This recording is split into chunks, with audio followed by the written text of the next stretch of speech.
Kobe is the founder and CEO of Sales River, which is the startup I work at. This industry that we're in has a lot of non-competes that get used within it. So Kobe was actually the one who brought this story to my attention. So we wanted to have him on to talk about it. Kobe, how you doing on this Sunday? Pretty good.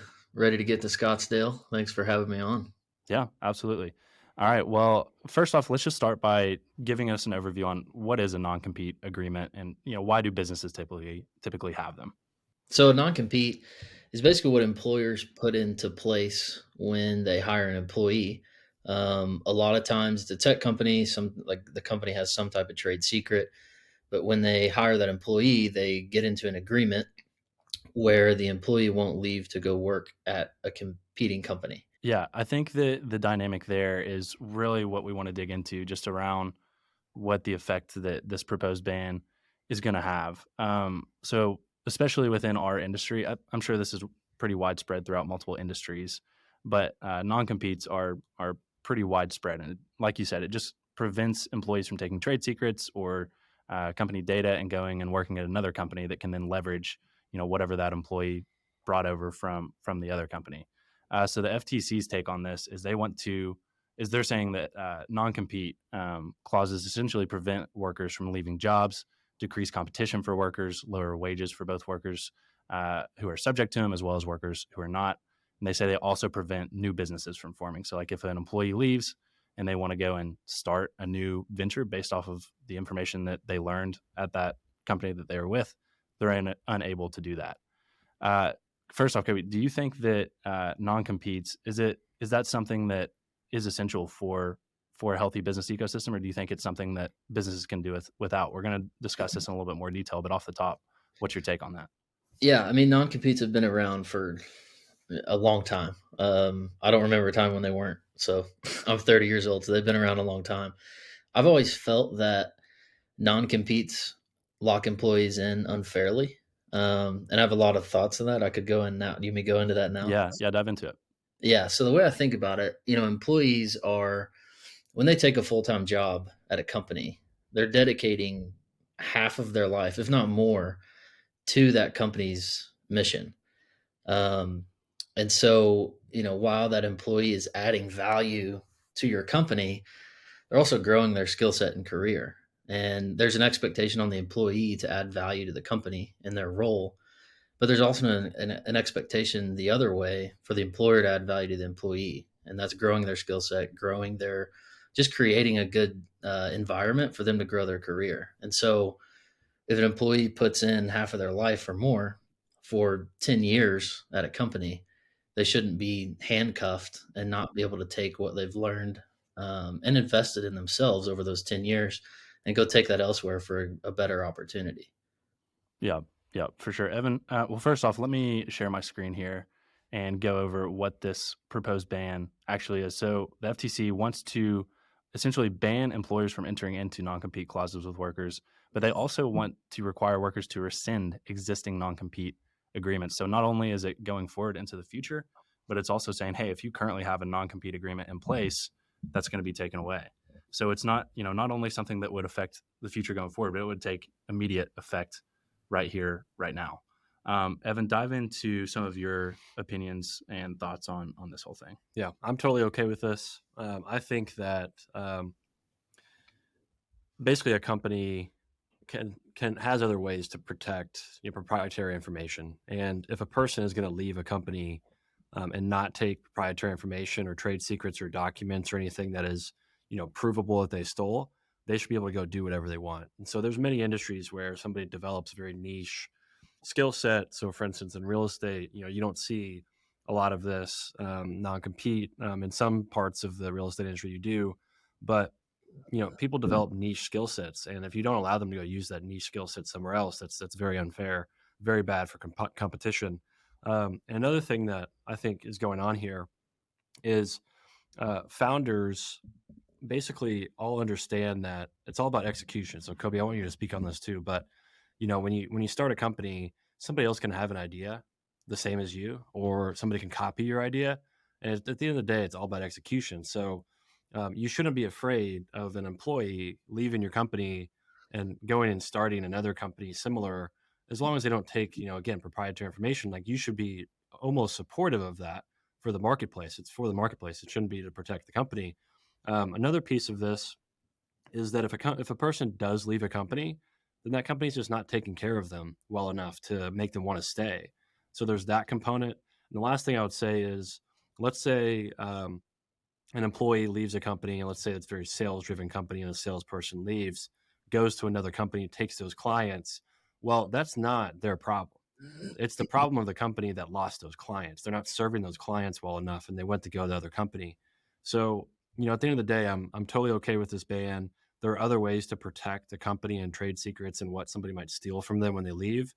Um, and you shouldn't try to hamper the market. Again, it's all about execution. You said this, Kobe. Take good enough care of your employees where they don't want to leave, and then take care of your customers. Like, just make sure that you're doing good customer support. You're creating loyal customers so that they don't leave for a competitor. It all comes down to that in my mind. And non-competes, I think, do hamper that. But yeah, Kobe, what's your thoughts on the execution part of being a founder? Yeah, there's a lot of good points there, and all are accurate, and I agree with. It's definitely about execution. I mean, your comment about a salesperson leaving and taking customers with them, that just means the company wasn't executing in the right way. Your customer should be in love with your product. They shouldn't be in love with your salesperson. Uh, Maybe not in love. They shouldn't just leave because of that person. They should be in love with your product. And if a salesperson leaves, well, you should be able to replace their relationship to another account executive or account manager. Yeah, Um, and to that point, like if a salesperson leaves and then that customer follows them, it's probably a commoditized product at that point, right? It's not, yeah, it's not protected. It's probably not something special. If there's no loyalty, then what are you protecting against? right. Yep. Yeah, I mean, it all comes down to employee retention, and to do that, I think this is a proposed rule now. If it does go through, how they proposed it, like employers are going to have to change some things. Historically, employers have just had this at their will to be able to get people into non competes, leverage their skill sets, and then have them cuffed into their position. Employers are going to have to change, and they're going to have to put measures out there to retain good talent. Yeah, So, I mean, things I kind of the top few things I would say from an employer perspective is one, create a great culture that people wouldn't want to give up. That's a pretty easy one. I mean, it takes a lot of effort, but you can do it. Pay people what they're worth, and just create a leadership format that helps employees grow their skill sets and just creates a rewarding career for them within your company. yeah. And I think if you do those things, there's a ton of other things you can do. But I think that's going to be key if this rule goes through. Yeah. And the FTC is also saying, I'll share my screen again here, that this would increase American workers' earnings between 250 billion and 296 billion per year. So obviously a very huge economic impact by allowing this to happen as well. I've actually got an example of this. I've got a good friend, business partner in the real estate industry, left a company and then started the same company, same type of company, got sued. I think he's still in a lawsuit. But he went and created a lot of wealth for himself doing the exact same thing, not necessarily, from my knowledge, taking leads. If he did take, like lead lists and stuff, that's different. But, he went and started a similar company using the knowledge that he started at the prior company that he got from the prior company. And, that in my mind should be okay. Well, it increases competition, which is Yeah, important for a healthy marketplace and a for healthy sure. economy. Yep. Yeah, and So I agree with what you're saying there. I think employers look at non-competes as like a competitive advantage thing, like they're locking people in, but they're just looking at it from their perspective for their company and the success of their company. The FTC is looking at it from an economic perspective. So, like by eliminating non-competes, just think about the economy. When you have people leaving jobs and going to make 50 to 100 to 200,000 more at another company, and you're going to see startups like become extremely successful when they can go out and get talent and create a good environment for those employees that where they want to go leave like a large tech company and join a funded startup. Yeah. Yeah. Especially, I think a classic example of this happening right now is the AI space. Hmm. There are AI employees that are probably locked into Google, locked into OpenAI, many of these companies, and they leave and have to wait, long periods of time before they start their company. And, that's hampering competition. And in an industry like AI, we have to have as much competition as possible because that's just such a high stakes space. And if you don't have a lot of competition, you end up having people that have, strong control over AI, which we, don't necessarily want. We want that to be a larger, more distributed industry. Yeah, for sure. All right, Koby, before we let you go, we just wanted to give you a sec to talk about this press release that you just put out for Sales River this past week. So we finally went public with this fundraise that we've been working on for the past little bit, and officially announced the launching of the new brand that we spun out called Sales River. So just take a bit to talk about that press release, what's going on over at Leadrilla/Sales River now. That way we can keep our listeners informed of what's happening in the Lexington startup scene. Yeah, give a quick elevator pitch too of what Sales River is. Yeah. Well, that's Logan's job. He does sales. He's the sales guy. We're gonna put the pressure on him right now on the spot to do it. I'm playing my Middle Tech host role right now. I'm not playing my Sales River. Damn, Logan will be selling plenty in Scottsdale, so I'll take care of it. Yeah, so it's been an exciting. Well, for one, it's been an exciting 4 years since we launched Leadrilla, but especially in the last 12 months, we've kind of hit at Leadrilla. We hit an inflection point where, the platform currently has over 20,000 licensed agents in the U.S. And over the last 18 months or so, we've had a lot of interest from large brands in insurance, healthcare, Medicare, a handful of different industries. Just large brands interested in our software to use it like internally. And we just weren't really set up to do that. And because of all that interest, we started building in the ability, basically extracting the software that powers Leadrilla and making that available for enterprise customers in the form of a white label to where it's fully branded for them. We do all their lead and call routing. We collect a ton of data to feed back to the enterprise to help them make good decisions for their sales process. And so we spent a lot of last year getting that done. At the same time, I was out raising our first round of outside capital. So we closed our Series A in December. That was 3.95 million from, it was led by Mucker Capital out of LA. So that all closed up in December. Throughout the last 6 months, we landed a handful of enterprise clients kind of on our new platform. And so with the raise, which we announced last Thursday. If you haven't seen it, you can check out Sales River Social. It's all over there. Yeah, we'll link to it. So we announced that on Thursday, both the raise and the formation of our new brand, which is called Sales River. And so Leadrilla is not going away. That's our platform where we service independent agents from anywhere, any company they can sign up and get started.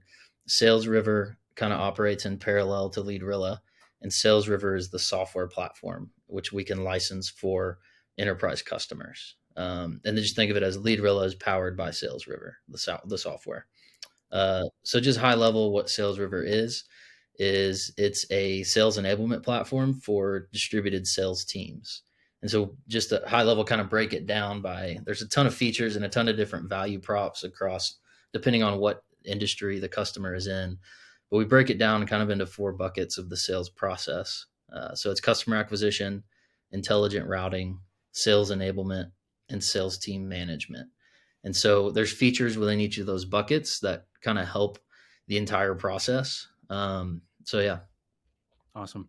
Yeah, we're obviously pretty thrilled about that. That was quite a process going through the fundraising journey. I don't know if you want to share any about your experience or how many firms you ended up pitching before we finally got a commitment. I think that was something we talk a lot about on at least last season on Middle Tech. If you're able to share anything about that. So Logan, you know how many I did. Evan, do you want to take a guess how many pitches for that round? 120. 143. That's about, yeah. It was a busy year. It's about right. It's not fun. I feel like that was the one thing that, seeing it from the inside, watching you go out and do all of this, I feel like fundraising in startups gets glamorized a little bit until you actually have to go and do it. And you have to take your attention away from what you're building and go and spend all this time talking to venture capitalists that don't understand your business the same way you do and try to get them to see it the same way. Yeah, so, for sure. 140 is pretty crazy. Yeah. If there's any founders listening, I mean, my only advice would be like, if you're going to raise a round and you do your first 20, 30, 40 pitches and it like doesn't feel like it's clicking with VCs, just don't stop. because 95% of pitches that well, maybe 95% of pitches I did, like it didn't click in the first 5 to 10 minutes with the VC. And typically, like, those conversations typically never went anywhere. Hmm. I know when I talked to Mucker Capital, we probably started talking in October. They have 3 partners there, and the first one was a phone call, and I just had a gut feeling that in the first 5 minutes, the questions they were asking me, I hadn't even gone through my whole pitch, but it just clicked for them, and with Hmm. every single partner, it clicked. And so I think, that was the 140th call, maybe somewhere around there. And then once they got it and it felt like a good relationship, a term sheet looked good, then it just kind of became a good relationship, and things moved really quickly from that point on. Yeah, and talk just real quick. You mentioned talking to some of the partners and it clicking with them. I think the reason it clicked is because of Omar's background. So just give a Yeah. high level on, what his involvement was in this whole process and what his background is. Yeah, yeah. So Omar Hamui, he is one of the 3 partners at Mucker Capital. He started AdMob in the 2000s, and so AdMob was the first SDK on a smartphone. This was pre-iPhone, so like on Blackberries, Razors. I don't even think I had a phone because I was like in middle school then. But he built the first SDK to deliver ads for small businesses. So then the iPhone came out, and his business just grew tremendously. And they were ultimately acquired in 2010 by Google for 750 million. And then Yeah, he was a partner at Sequoia for 6 years, and then left. I think it was a few years ago to join Mucker. yeah, yeah. We're obviously very excited to be working with somebody who has experience in, the industry that we operate in every day. So, all very exciting stuff. I'm glad that you took the time to come on and just fill us in on everything, contribute a little bit to that FTC story. And I'll look forward to seeing you here in a few hours to fly to Scottsdale and talk more about Sales River to the rest of the industry. So thanks for joining, Sounds good. Koby. Thanks, guys. See ya.